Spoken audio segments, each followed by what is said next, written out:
ابو لہب کا بیٹا باپ کے ساتھ ملک شام جا رہا تھا تجارت کے لیے، تو کم وقت جانے سے پہلے کیا بولا؟ اب بھی میں آتا ہوں، محمد صلی اللہ علیہ وسلم کو جا کر ان کے رب کے بارے میں ایسی باتیں سناتا ہوں جس سے ان کا دل دکھے گا۔ تو حضور کے سامنے آ گیا اور اللہ کے خلاف حضور کے سامنے بولنے لگا۔ جب خدا کی بارگاہ کی گستاخی مصطفیٰ کے سامنے کھڑے ہو کر کی، حبیب کو تکلیف ہوئی، حبیب کی زبان سے نکلا اللہم سلط علیہ کلبا من کلابک، اے اللہ تیرے کتوں میں سے کسی کتے کو اس پر مسلط فرما دے۔ اور حبیب سے ایسی گستاخی کی، مصطفیٰ کی چادر کو کھینچ کر پھاڑ دیا، گستاخی کی۔ قلب مصطفیٰ دکھ گیا، حبیب کے قلب کو رنج پہنچا۔ حبیب نے کلمات کہے اللہم سلط علیہ کلبا من کلابک، اے اللہ اپنے درندوں میں سے کسی درندے کو اس پر مسلط کر دے۔ یہ پلٹ کر باپ کے پاس گیا، باپ نے کہا تو کیا بول کر آیا؟ اس نے کہا میں نے تو ان کے بارے میں ایسا ایسا بولا، ایسا ایسا کیا۔ انہوں نے کیا کیا؟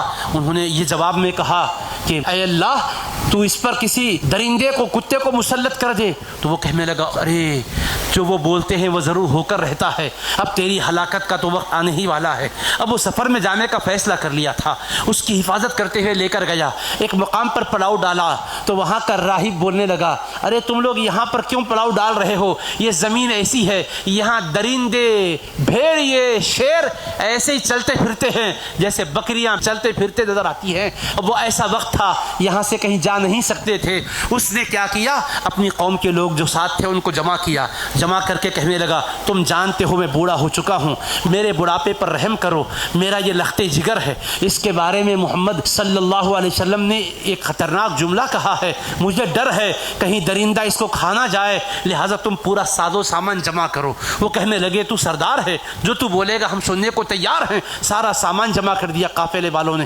پورے سامان کا ڈھیر لگ گیا اور اونچا ایک تخت کی طرح اس کو بنا دیا۔ تو کہنے لگا میرے بیٹے کا بستر اس پر بچھاؤ۔ کہا ٹھیک ہے بچھاتے ہیں۔ اس پر بستر بچھا دیا۔ کہنے لگا میرے بیٹے کو اس پر سلا دو۔ ٹھیک ہے کہہ کر سب نے اس کو چڑھا دیا، اس پر سلا دیا اور کہا تم آزو بازو اطراف سے اپنے اپنے بستروں کو لگاؤ، پہرا دیتے بھی رہو، تم اس کا خیال کرتے رہو، اس لیے کہ انہوں نے کہا تھا کوئی نہ کوئی درندہ اس کو کہیں کھا جائے گا، مجھے ڈر ہے۔ یہ کہہ کر پورا پہرا بٹھا دیا۔ اللہ کی شان، رات کا کچھ وقت گزر گیا، جنگل کے درندوں میں سے ایک درندہ آ گیا شیر، اور آ کر ایک ایک کو سونگنے لگا جو سو رہے تھے۔ ہر ایک کو سونگ رہا ہے چھوڑ رہا ہے، ہر ایک کو سونگ رہا ہے چھوڑ رہا ہے، سارے کے سارے اطراف سونے والوں کو سونگتا تھا۔ میں جس کو پھاڑنے والا ہوں یہ وہ نہیں ہے۔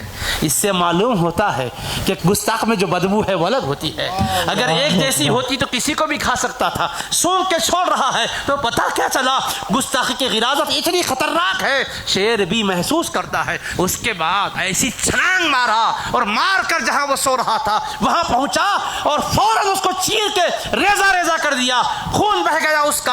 سب کی آنکھیں کھلی، حیران رہ گئے، اتنی حفاظت کا ہم نے انتظام کیا تھا، مگر گستاخ رسول کا انجام خدا دکھا کے بتایا ہے۔ میرے حبیب کا دل دکھانے والے سن، خدا کا قہر کب برسے گا تجھے نہیں معلوم، عذاب کا کوڑا کبھی بھی برس سکتا ہے۔ فصب علیہم ربک صوت عذاب ان ربک لبالمرصاد، مصطفیٰ آپ کا رب گھات میں ہے، آپ کے گستاخ پر اپنے عذاب کا کوڑا برسانا چاہتا ہے، کب برسانا ہے اس کو معلوم ہے حبیب، لیکن اس کو چھوڑے گا نہیں میرے مصطفیٰ۔ اللہ نے بتا دیا